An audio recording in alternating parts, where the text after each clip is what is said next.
Now to introduce our speaker is club member and program chair David Fain with the classification of insurance.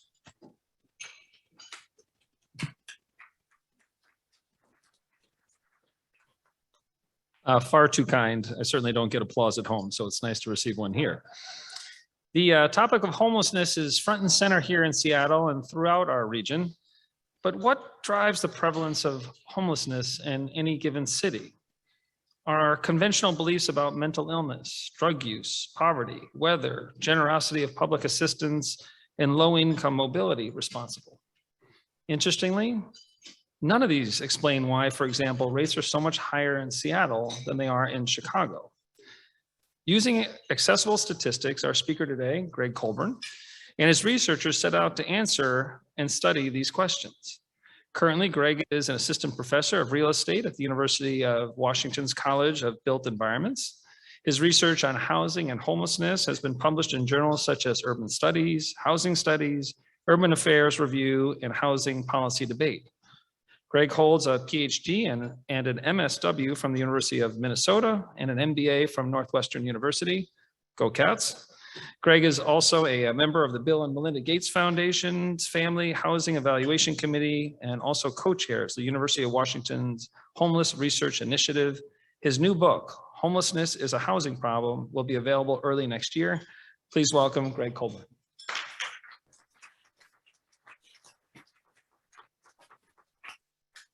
Thank you, David. I really appreciate it. I'm gonna make sure I follow directions well. Good. All right, Jimmy, thank you for having me here today. It's an honor. The last Rotary meeting I was at, I think, was in 1994. I was in college, and my golf coach in college said, "You need to come to a Rotary meeting." So I said, "Okay, coach," and so I went to Rotary with him. So it's fun to be back. My talk today is a summary. I'm hearing feedback. Am I too close? Are you hearing the feedback? You're okay? Okay, I'll just ignore it then. The topic of the book is homelessness is a housing problem. And the reason I wanted to write this is my family and I moved to Seattle about 4 years ago. And as someone who studies housing and homelessness, it's a little bit like being a geologist after an earthquake. Everyone wants to talk to you. But unlike an earthquake, people forget about that and move on. We're not moving on from this. And in fact, the problem's getting worse. And so I'm in close contact and dialogue with political leaders in our community. And as I started to get to know the city a little better, I got concerned that we weren't diagnosing this problem correctly. And as a result, we were exacerbating an already bad situation. And so that really motivated me to write this book. I teamed up with a colleague, Clayton Aldern, to write this. And so today I'm going to do a quick summary of the main arguments in the book, and then hopefully we'll have a brief time for Q&A afterwards. So that's the cover of the book, and there's a website there. If you have an interest in learning more about the book or signing up for pre-ordering, you can go to that website, put in your email address, and once that order form is out with University of California Press, we'll send you an email, and you can follow up that way. So causation is something that people in the academy think a lot about, like what causes X?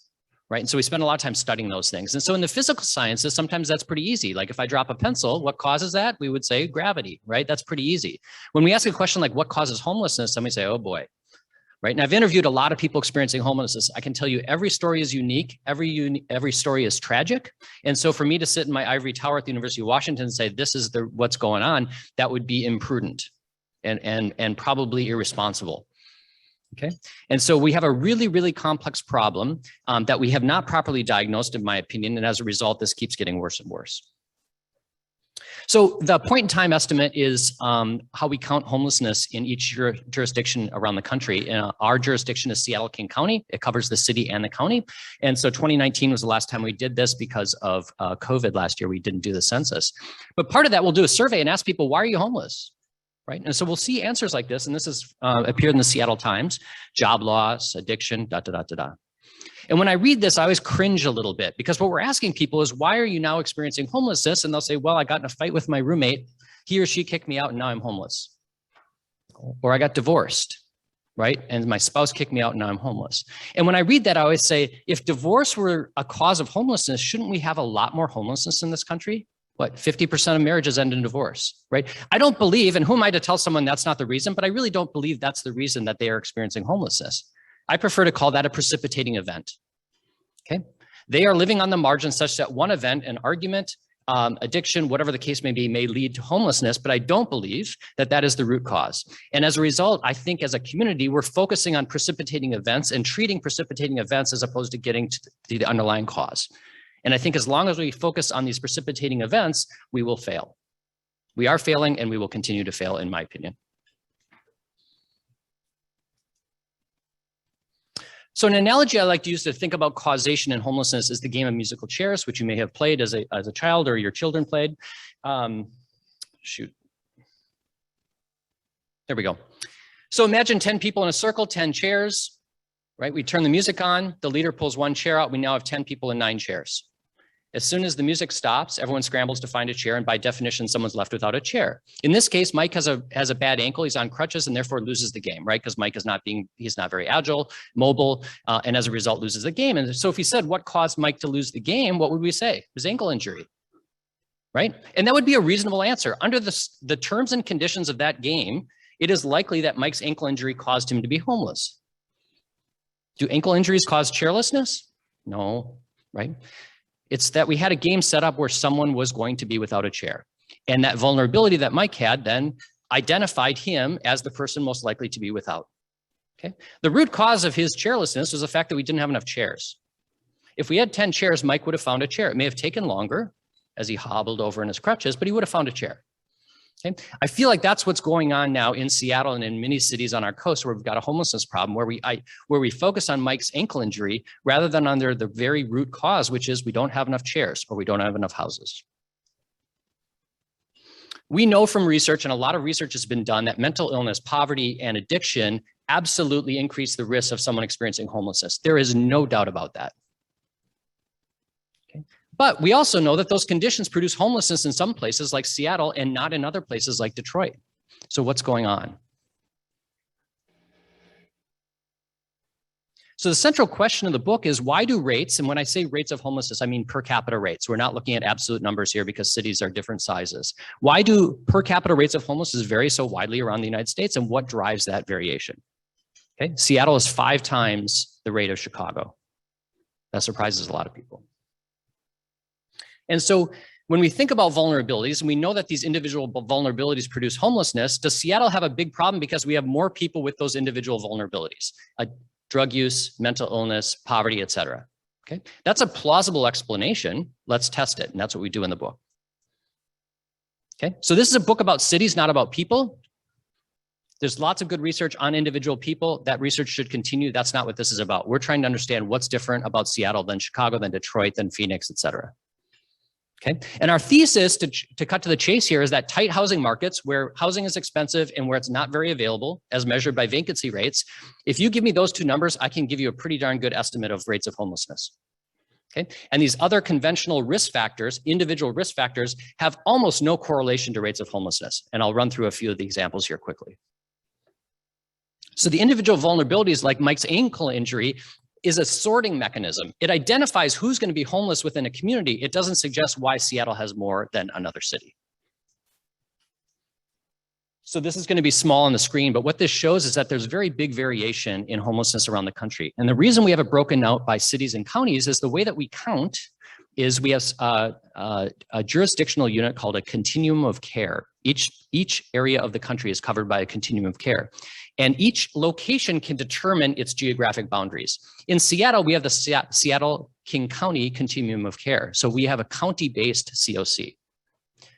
County-based COCs have lower per capita rates of homelessness, all else equal, because you're including suburban locations. And so when we compare homelessness, you want to compare counties to counties and cities to cities, because cities, all else equal, have higher rates. Okay, and so what you'll see is that both in cities and counties, there's about a 5-to-1 ratio between the high cities or counties and the low ones. Okay, and you'll see the counties are a little bit lower than the cities, but generally speaking, New York City is 5 times the low cities, and King County and Multnomah and Santa Clara County are about 5 times the low ones in the county COCs as well. So there's big variation. We're trying to explain why does that variation exist.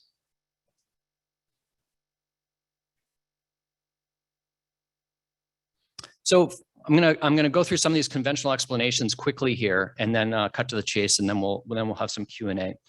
So when we think about individual explanations, poverty is obviously the most obvious. Homelessness is clearly a function of poverty. If you are poor, you're far more likely to experience homelessness. If you're rich, you're very, very unlikely to experience homelessness. But what's interesting is when you plot poverty by jurisdiction, cities and counties, you'll see there's actually a negative relationship. The most impoverished cities in the country, Detroit being the most impoverished city in the country, has the lowest rates of homelessness. Homelessness thrives amidst affluence. Seattle is a very wealthy city. San Francisco is a very wealthy city, right? That's where rates of homelessness are higher. So it's not that we have more poor people in Seattle. In fact, we have far fewer poor people. Okay, so it's poverty at the community level does not predict homelessness. This is rates of mental illness, and we gather this data at the state. So we look at states here, and I'm sorry, I'm not going to get into statistics here, but generally speaking, what these lines do, the steeper the lines is the more powerful the explanation. Okay, R squared is a statistical measure. If it's near zero, it means that there's no explanation.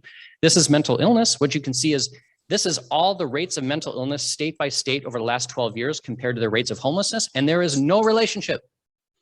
Washington doesn't have any more homeless people mentally ill people than anywhere else. Okay, so it's not that we have more people with these vulnerabilities in Washington and Oregon and California and New York and Massachusetts than anywhere else. Okay, the consequences of those conditions in these places is much different. And this is rates of illicit drug use. Again, no relationship. We don't have more drug users here. This is rates of substance use. We don't have more. Statistically speaking, we do not have more people here. You might see it a lot more because they're not housed, but we don't have more rates of people with serious substance abuse issues here in Seattle than anywhere else. Local context is frequently mentioned. There's something about our political environment here that is causing this. And so we wanted to take a little look at this issue as well. This is weather. Weather is frequently blamed for homelessness. And what you can see here is this is all the cities and counties in our sample over time. And there's no relationship between weather and homelessness. And if we think about it anecdotally, it makes sense because places like Boston are cold, have a huge homelessness problem. New York is cold, has a big homelessness problem. Miami, Dallas, Phoenix are warm. They don't have a homelessness problem, right? So the narrative fits when you talk about LA. In San Francisco, it's moderate, therefore you're going to be homelessness. But when you actually spread it out over the country, there's really no relationship. Now, the response may differ, and that's a topic for another day in terms of whether you build shelters or not. But in terms of total rates of homelessness, there's no relationship to weather. Generosity of benefits is frequently mentioned, that we have very generous benefits here. And then as a result, people will move here, right? Or it's easier to be homeless. This is actually looking at the main federal welfare program that we have called TANF, Temporary Assistance for Needy Families. And we divide it by the cost of living in each state. Each state has the right to set its own welfare benefits. So what you'll see is big variation in generosity of the federal welfare program based on states, right? And this is just part of the ethos of the United States, where we try to push decision-making and flexibility down to the state level. What you'll see is that there are places that are very generous and places that are very stingy, and it has zero relationship to homelessness. And so people say, well, I don't know, that doesn't make a lot of sense to me. Another way to look at this is looking at low-income migration. The narrative, and this has happened to me in Chicago, in Minneapolis, in California, in Seattle, everyone believes they're a magnet for homelessness. Okay? And what the data demonstrates is that we don't see any evidence of low-income mobility or a magnet effect. Why? I just moved a family of 4 years ago. Moving's hard. It's expensive. It's traumatic. If you have no resources and no social network, you think you're going to move to Topeka to optimize benefits or cheaper housing? No. It's very, very difficult to move. And so what we see from people on the fringes of society, mobility falls dramatically because generally speaking, moving requires resources. Okay, so for the most part, and obviously there's an anecdote to the contrary, but generally speaking, the people are homeless in Seattle and San Francisco and LA are from Seattle, San Francisco, and LA. And it's not a magnet effect that we're seeing. And finally, a real common narrative is that generous benefits or kind of left-leaning policies are to blame. And so we said, well, let's take a look at this. And our sample has 30 cities around the United States. And we said, well, let's just see who runs these cities. Generally speaking, Democrats run cities. There were a couple exceptions. Bloomberg was an independent. He's in this sample when he was mayor in New York. And I think Miami had a Republican mayor and San Diego had a Republican mayor for a little while. Generally speaking, though, everyone else was Democratic mayors. Chicago and Cleveland are, having lived in Chicago, is as democratic as cities as they are. They don't have a homelessness problem. Okay, so if democratic policies are to blame, why does it not have an issue there, but it does here? Okay, there's something else going on. Okay, so when we start to look at housing market characteristics, and this is median, is it contract rents? I think it's contract rents. What you'll start to see is some statistical significance here. Where rents are high, homelessness is high, and the explanatory power of these two variables is pretty significant. Okay, the same is true with vacancy rates. When vacancy rates are low and rents are high, you have high rates of homelessness.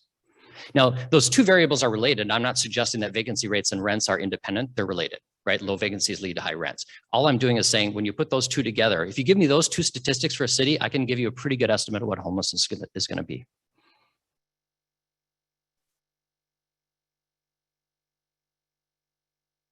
So why do we have coastal cities with really high rents and low vacancies, right? And a lot of times people will say, well, it's because we have booming economies and people are moving here. No doubt. That is certainly part of the story. What's interesting is when you plot population growth with homelessness, again, you don't see any relationship. So it's not just that people are moving to Seattle because people are moving to Charlotte, North Carolina at similar rates to Seattle, and they don't have the same problem we have. Why? Well, they build a lot of housing is the short answer, as does Austin and Phoenix. So it's not just a demand story. That's certainly part of it. The fact that Amazon has boomed and people are moving here with high paying jobs is absolutely part of the story. But the fact that we haven't built sufficient housing is also part of the story. So what we try to do is, because we throw all this data at our readers and our listeners in these discussions, is to create a typology to hopefully have something that sticks in your craw when you exit the meeting today. So this is the only economics I'm going to share. There was one economist in the audience that I spoke to earlier today, but elasticity. If you took economics way back when, and you remember maybe this notion of elasticity, the idea is we're talking about elasticity of supply. So when the price of housing changes, how elastic is the response? Meaning how much housing do we build in response to that price change? Okay, so pens, I don't have a pen here, but the elasticity of pens is really high, right? If the price of pens goes up, yeah, exactly, I'll catch it. If the price of this pen goes up 10 times tonight, what's going to happen? We're going to make a lot more pens, right? Everyone who makes pens is going to say, let's make a lot of pens. And what we're going to see is the supply of pens will go up a lot. And so we would say that the elasticity of this product is really high. If the price of housing goes up 10 times tonight, what happens tomorrow? Nothing. Because housing takes a long time to build. You need to get land, you need to get a permit, you need right? So the elasticity of housing is far less than for pens. And within cities, the elasticity of housing changes city to city. It's easy to build in Texas. It's not easy to build in Seattle and San Francisco for a whole host of reasons. Mountains, water complicate things, and regulatory environment complicates things. Okay, so when you combine population growth with a very inelastic housing market, you end up with a housing crisis, which is what we have.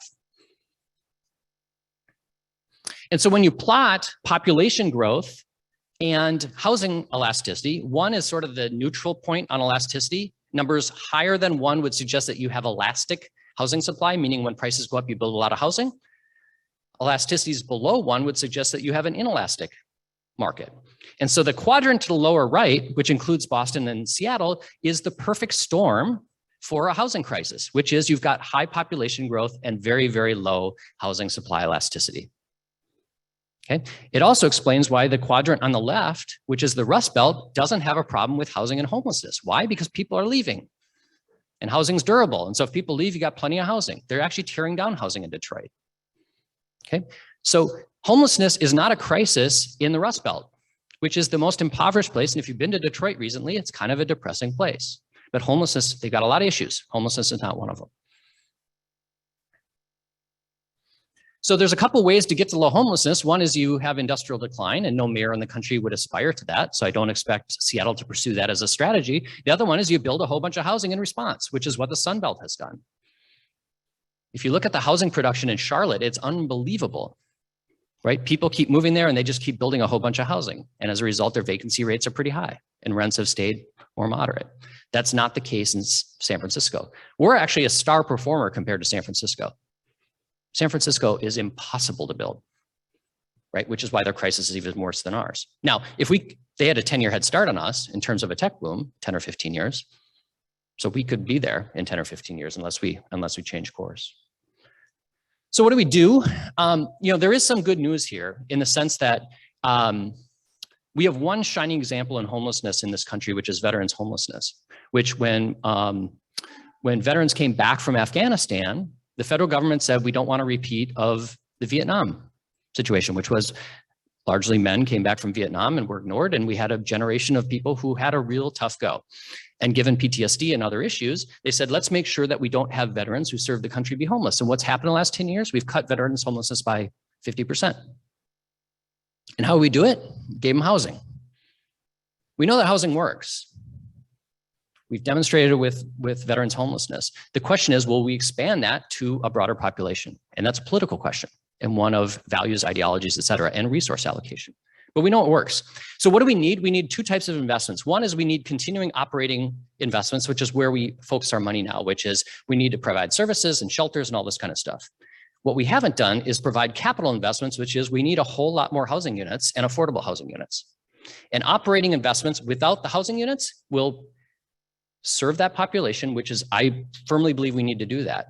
I think we have a moral obligation to do so. But if we only do that, we will continue to be in this state for a long, long time.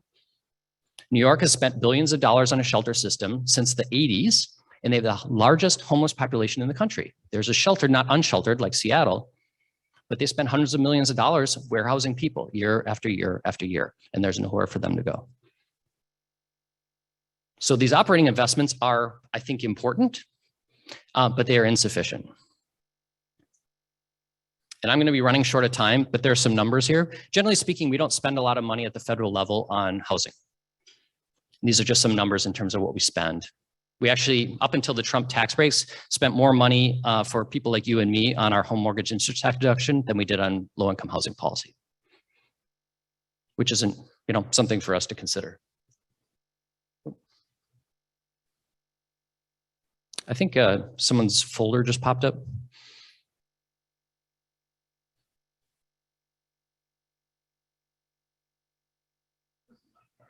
Okay, so what I would say, and people say, well, Greg, what would you do if I had a magic wand? There's two things I would do. One is we need help from the feds because the feds have the deepest pocket anywhere. Generally speaking, the feds have divorced themselves from the issue of low-income housing policy and pushed this issue on states and cities who do not have near the resources that the federal government does. If we expanded the federal voucher program to all the people who are eligible, 1 in 5 right now get it. If all people eligible got a voucher, it would make a huge difference.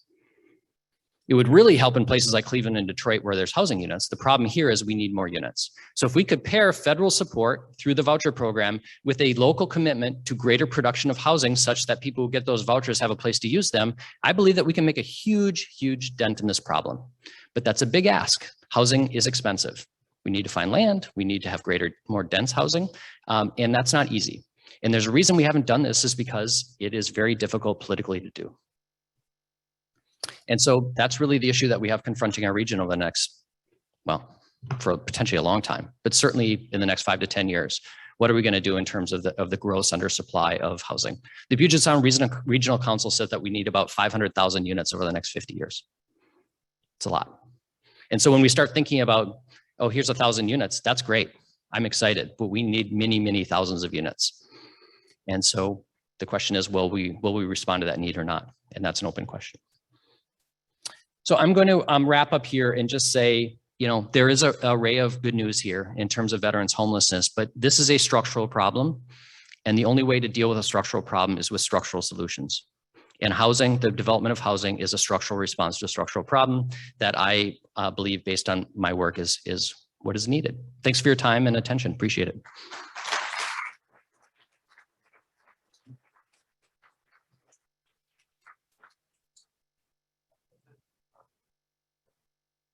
David Woodward. Fascinating. I'm a Husky. A few other Huskies here. Go Dogs. Love it. How do you respond when the word socialism comes up? Well, yeah, it's funny. So I used to be an investment banker. I worked at Goldman. I gave a talk and one of my buddies said, "You're a socialist now." I'm like, "I'm not a socialist. What are you talking about?" Socialism is where the government controls the means of production. We're not even close to socialism. We're not even close to socialism. So what I'm saying is there needs to be additional revenue to provide additional housing. And so to me, that is not socialism. What it is just a different structure of capitalism. And so Denmark and Norway and Sweden and the Netherlands are all capitalist countries. They're not socialist, right? They have Wall Street. The government doesn't control production. They control certain areas. And so is Canada a socialist country? No, but they do have socialized medicine, right? Where they've got a single payer system. And so to me, this is less an issue of capitalism versus socialism. I will say I'm a capitalist. I made my money in the markets. There is no way for the private market to fix this problem. If you've ever run a pro forma in an apartment building, and I teach this to students, they'll come back to me and say, it doesn't work. I'm like, you're right. And if we wait for the private market to do this, it's not going to happen. And it doesn't mean that developers are bad. Developers are great, but they're not going to do something where they're going to lose money, right? The cost of labor, the cost of land, and the cost of supplies in Seattle means you cannot build housing and you're going to charge $600 a month. It just doesn't work. And so we can put our heads in the sand and wait for that, or we can say there's a role for the government in society. I believe there is. And it doesn't make me a socialist. I believe that government does good things. Public education is the greatest success story in the United States in terms of upward mobility. There is very little doubt about that. Am I a socialist because I was educated in a public school system? I don't think so. That's my opinion, but others may disagree. Virginia McKenzie has a question. Hi, Greg. Thank you for your comments today. Yep. I'm interested in your opinion on tiny homes. Yeah, tiny homes, I will say I'm conflicted. And so I've been talking to the city a lot about tiny homes. I support them as an interim solution. The problem is to what end, right? And so if we build a bunch of tiny homes and people are in there and then we don't build any permanent housing, and now 3 years from now, people say, well, what are we doing with all these people in these tiny homes? That to me would be an unfortunate outcome. So tiny homes paired with a commitment to housing production, fine. Tiny homes is a bridge to nowhere. I have some reservations, but it's a difficult issue, and reasonable people and well-intentioned people can come down on different sides of the issue. Yep. Well, hello. Yeah, good morning. Quick question for myself. Yep. Are we talking about building projects? Is that really what you're talking about? Building when you see pictures of London and Moscow, you always see the projects. Yep. So when you say projects, I'm assuming you're meaning public housing. Yeah, and so high-rise things that are small and cheap. Yep, that's right. So I'm not suggesting that. Most of our affordable housing is not public housing per se. And so I actually got interested in this coaching Little League Baseball at Cabrini Green in Chicago, which is one of the most notorious public housing projects in the country. And so I think we're a long way away from constructing Cabrini Green again. So no, but we do need denser housing, market rate and affordable, and we can construct housing. There's a lot of affordable housing that you drive around Seattle and you'd have no idea. There's actually public housing in Seattle that you drive by and you'd have no idea it's public housing. 6-rise, apartments, et cetera. It happens to be public housing. We don't build public housing through the federal government anymore. We stopped that years and years ago. I actually think there is potentially a role for that, not necessarily huge projects, but public housing, but that's a separate conversation. So no, the short answer is that's not what I'm suggesting, but do we need a heck of a lot more units that are affordable? Absolutely. And there are a variety of ways to deliver that. Okay, quick question from the Zoom. Are the methods of counting homelessness similar enough to rely on them as a base for your conclusions? Yep, great question. Counting people experiencing homelessness is a very inexact science. And so the precision that the person who asked that question, the precision is not there. The precision is sufficient to know that our problem is a lot worse than Chicago. And so might it only be 4.5 times, not 5 times? Very possibly, because counting is very, very difficult. What I'm very comfortable saying is our problem is really bad and theirs is not nearly as bad. And so I'm using the data to make that assertion. I'm not necessarily using the data to say it's 4.5 versus 5 times, because there is wiggle room around these numbers, because I've actually participated in a couple of these counts, both in Seattle and in Minnesota. It's hard. You're walking around in the middle of the night in January trying to find people. Okay. But I do know our problem's a heck of a lot worse in a lot of places. And our methods are certainly sufficient to get us there. And, yep. Rita Ryder has the last question. Thank you very much for your presentation. I'm wondering, in all of the data analysis that you did in the testing of various trends and options and so forth, did you distinguish between between families and single adults? Yes, we do have some of that in the book. And generally speaking, there's not huge differences city to city based on that. Where you have a lot of family homelessness, you're going to have a lot of single adult homelessness as well. What you were describing though varies significantly based on whether you're talking about homeless families or homeless adults. In terms of solutions? Yeah. Yeah, generally the solution is housing, whether it's a family or an individual. Some people might need more services than others, which is why we need, when we build housing, we need to make sure we have family size units and studios and 1 bedrooms for individuals. So generally speaking, those are important distinctions, but for the most part, the answer is similar, which is we need more housing units. Okay. And they may I'm just look thinking, for different. example, where you talked about the high cost of a family of moving. Yep. It costs a whole lot. That's a big issue with families, not so much an issue with single adults. Yeah, we actually don't see huge mobility among single adults as well. It's also, it's expensive, even if it's just one person. And if you don't have a network where you're going, we don't necessarily see people optimizing their jurisdictional outcome based on some benefits. The research would suggest that. All right, it sounds like they're cutting me off here. Thank you.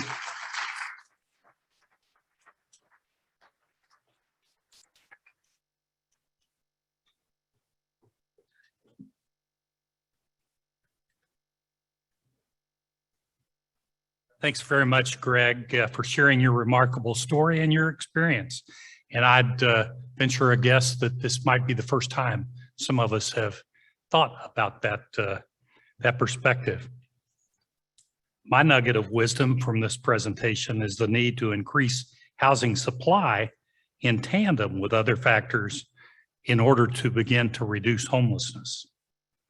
Greg, in recognition of your generosity of time with us today, Seattle 4 has contributed to Harvest Against Hunger, a nonprofit which provides healthy meal components to regional food banks. 600 servings of fresh produce have been given in your name. Thank you.